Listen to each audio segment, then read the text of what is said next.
بسم اللہ الرحمن الرحیم۔ السلام علیکم۔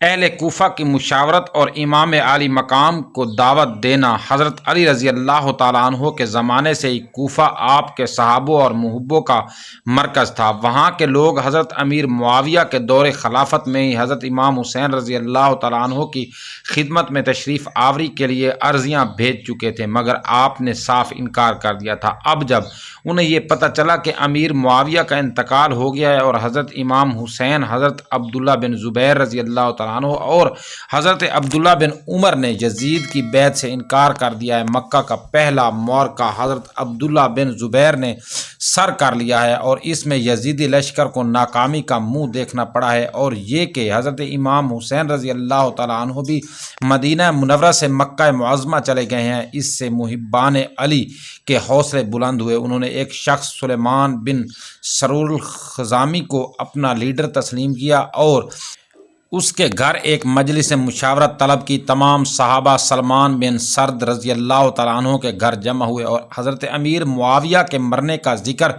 کر کے سب نے اللہ کا شکر ادا کیا۔ پھر سلمان بن سرد نے سب سے کہا کہ معاویہ ہلاک ہو گیا ہے اور امام حسین رضی اللہ تعالیٰ عنہ نے یزید کی بیعت سے انکار کر دیا اور مکہ چلے گئے ہیں۔ تم لوگ ان کے اور ان کے باپ کے صحابی ہو، بس تم خوب جان لو کہ اگر تم ان کے مددگار ثابت ہوئے اور دشمنوں سے جہاد کر سکتے ہو تو ان کو لکھو، اور اگر تمہیں اپنی کمزوری اور بزدلی کا اندیشہ ہو تو ان کو دھوکہ نہ دو۔ سب نے کہا کہ ہم ان کو دھوکہ نہیں دیں گے، بلکہ ہم ان کے دشمنوں سے جنگ کریں گے اور ان پر اپنی جان نثار کریں گے۔ سلمان نے کہا کہ پھر تم انہیں لکھو، جس پر انہوں نے آپ رضی اللہ تعالیٰ عنہ کی طرف کثرت سے خطوط لکھے اور پھر بعد میں وفود کا سلسلہ بند گیا۔ پہلا خط عبداللہ بن سمیح ہمدانی اور عبداللہ بن دال کے ہاتھ روانہ کیا گیا، جو امام علی مقام کی خدمت میں 10 رمضان 20 ہجری کو مکہ معظمہ پہنچا۔ اس خط کی روانگی کے 2 ہی دن کے عرصے میں 53 عرضیاں اور تیار کی گئیں، اور جو کہ 2، 3 اور 4 آدمیوں کے دستخط سے تھی۔ یہ سارے خطوط 3 آدمیوں کے ہاتھ ارسال کیے گئے۔ اس کے بعد پھر کچھ مخصوص لوگوں نے عرضیاں بھیجی اور یہ سب یکے بعد دیگرے تھوڑے تھوڑے وقفے سے حضرت امام حسین رضی اللہ تعالیٰ عنہ کی خدمت میں پہنچی۔ خطوط زیادہ تر ان مضمون کے ہوتے تھے کہ آپ جلد از جلد کوفہ تشریف لائیں، مسند خلافت آپ کے لیے خالی پڑی ہے، آپ رضی اللہ تعالیٰ عنہ کے لیے حاضر ہیں، سب آپ کی آمد کے منتظر ہیں اور آپ کی دید کے مشتاق ہیں۔ آپ کے سوا کوئی ہمارا پیشوا اور امام نہیں، آپ کی مدد کے لیے لشکر موجود ہے۔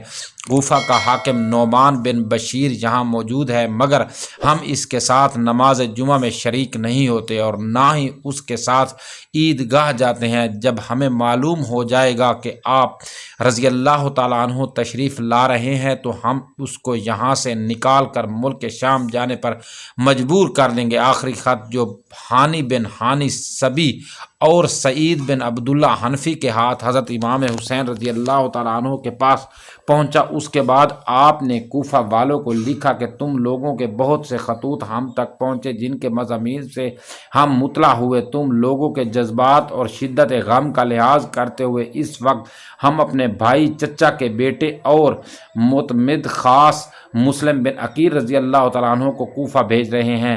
اگر انہوں نے لکھا کہ کوفہ کے حالات سازگار ہیں تو انشاءاللہ میں بھی تم لوگوں کے پاس جلد آ جاؤں گا۔ حضرت امام حسین رضی اللہ تعالیٰ عنہ کا فیصلہ۔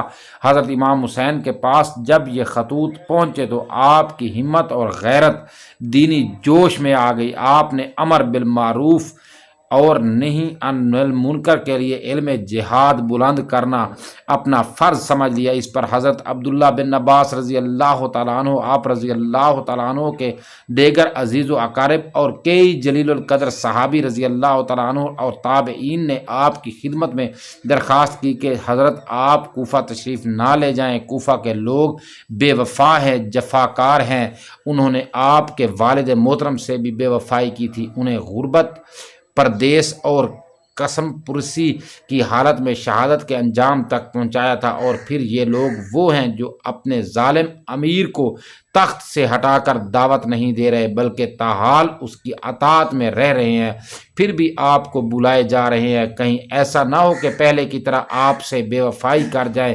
امام عالی مقام نے یہ سب سنا اور فرمایا کہ امر بالمعروف اور نہی عن المنکر اور دعوت حق کی خاطر جہاد کرنا فرض ہو چکا ہے۔ وہ لوگ بے وفا و نادان ہیں، اس بات سے مجھے کوئی سروکار نہیں۔ میں قیامت کے دن اللہ کی بارگاہ میں پیشی کے وقت اس سوال سے ڈرتا ہوں کہ تجھے دعوت حق ایسے وقت میں دی گئی جب ظلم و بربریت کا بازار گرم تھا اور تو سنت نبوی صلی اللہ علیہ وسلم کے خلاف سرکشی ہو رہی تھی۔ دین اسلام میں بدعت اور خرافات کو رواج دیا جا رہا تھا، لوگوں کے حقوق سلب ہو رہے تھے، آزادیاں چھینی جا رہی تھی، اسلامی شعار کو نشانہ تضحیک بنایا جا رہا تھا، اسلامی حقوق اور قانون کا تصور مذاق بن کر رہ گیا تھا۔ حسین رضی اللہ تعالیٰ عنہ، اس وقت تو نے اس بغاوت کے خلاف جہاد کا علم کیوں نہ بلند کیا؟ پھر یہ بھی بتاؤ اس وقت میں کیا جواب دوں گا جب کوفیوں نے قیامت کے روز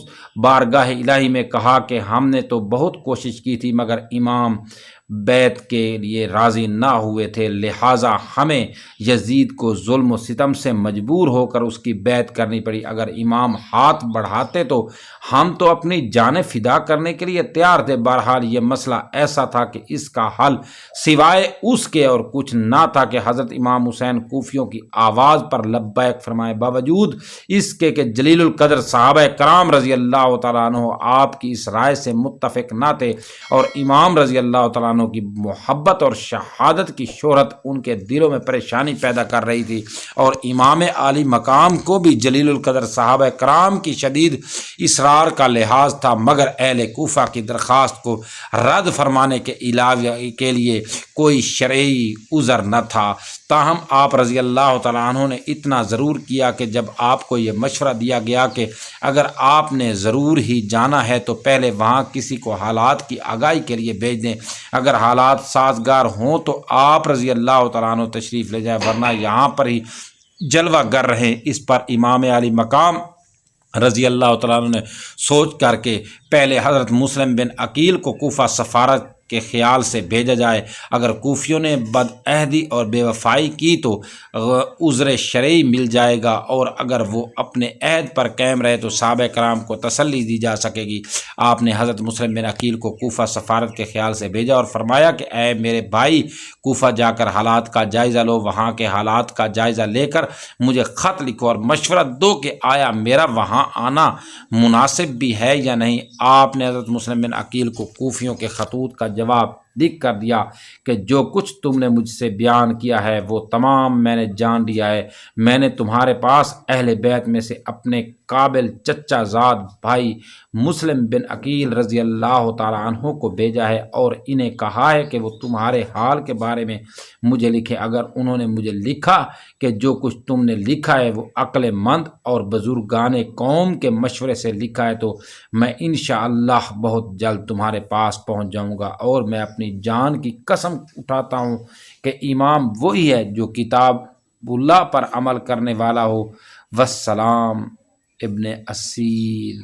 دوستو، یہ آپ کو سٹوری اچھی لگی ہے اسے لائک ضرور کر لیں اور کامنٹ باکس میں اپنی رائے کا اظہار ضرور ٹائپ کیا کریں، اس سے ہمارے علم میں بھی اضافہ ہوتا ہے اور ہمیں حوصلہ بھی ملتا ہے۔